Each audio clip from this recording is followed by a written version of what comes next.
সুপ্রিয় দর্শক, আমি এখন দাঁড়িয়ে রয়েছি খাগড়াছড়ি জেলার পানছড়ি উপজেলার একটি বিনোদন কেন্দ্র। এই কেন্দ্রটির নাম হচ্ছে পানছড়ি মায়াকানন লেক নামে যেটি পরিচিত।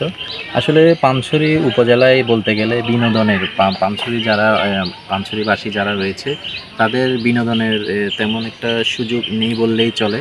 পানছড়িতে বিনোদন কেন্দ্রের খুবই অভাব।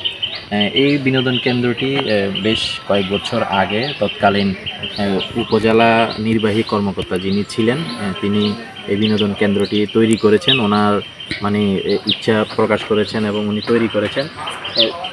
সেই থেকে পানছড়িবাসীর জন্য এই বিনোদন কেন্দ্রটি খুবই মানে উপকারে আসছে, যে প্রত্যেকটা মানুষের জীবনে বিনোদনের খুবই দরকার রয়েছে। আর এই বিনোদন কেন্দ্রটি সেই প্রয়োজনটা মেটাচ্ছে পানছড়ি উপজেলাবাসীর।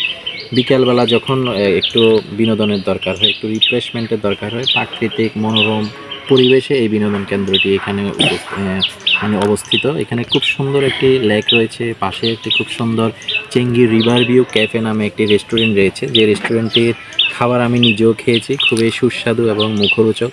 এবং ছোট ছোট কিছু কটেজ রয়েছে এখানে, যেখানে আপনি আপনার পরিবার নিয়ে, আপনার আপনজন নিয়ে আপনি এসে বসে এখানে আপনার কিছু সময় কাটাতে পারবেন, যে সময়গুলো আপনার জীবনের জন্য স্মৃতি হিসাবে থাকবে।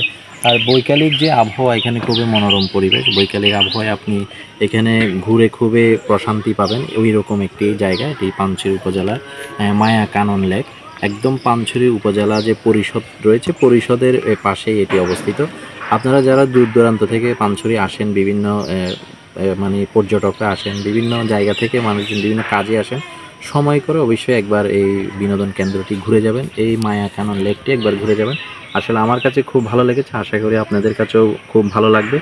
এভাবেই আপনাদের সামনে খাগড়াছড়ি জেলার বিভিন্ন বিনোদন কেন্দ্রগুলো বিভিন্ন সময় তুলে ধরবো এবং তথ্যগুলো দেওয়ার চেষ্টা করব। সেই পর্যন্ত সবাই ভালো থাকবেন। আমি নুরুল ইসলাম টুকু, এবিএন বাংলা টিভি, খাগড়াছড়ি।